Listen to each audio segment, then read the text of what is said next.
Welcome to the Banker Lamp. Please enjoy the video. In this video, I will explain how to make Caesar salad chicken. First, let's prepare the star of our dish, the chicken. You'll want to choose boneless, skinless chicken breasts or thighs.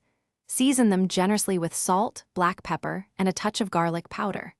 Cook your chicken by grilling, pan-frying, or baking until it reaches an internal temperature of 165 degrees Fahrenheit, ensuring it's perfectly cooked and juicy. Next, let's create that iconic Caesar dressing from scratch. In a bowl, whisk together 1 egg yolk, 1 teaspoon of Dijon mustard, and the juice of about half a lemon.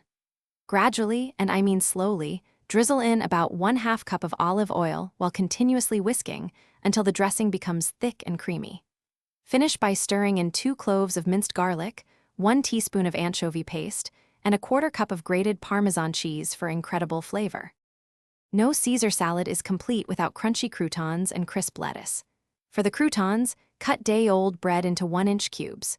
Toss them with about 2 tablespoons of olive oil, a pinch of garlic powder, and your favorite dried herbs.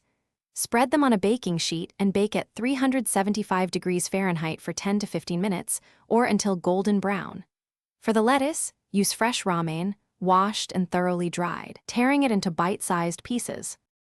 Finally, it's time to assemble your magnificent Caesar salad chicken. Take your crisp romaine lettuce and place it in a large serving bowl. Drizzle a generous amount of your freshly made Caesar dressing over the lettuce, tossing gently to ensure every leaf is coated. Then, arrange your perfectly cooked and sliced chicken on top, followed by those golden, crunchy croutons.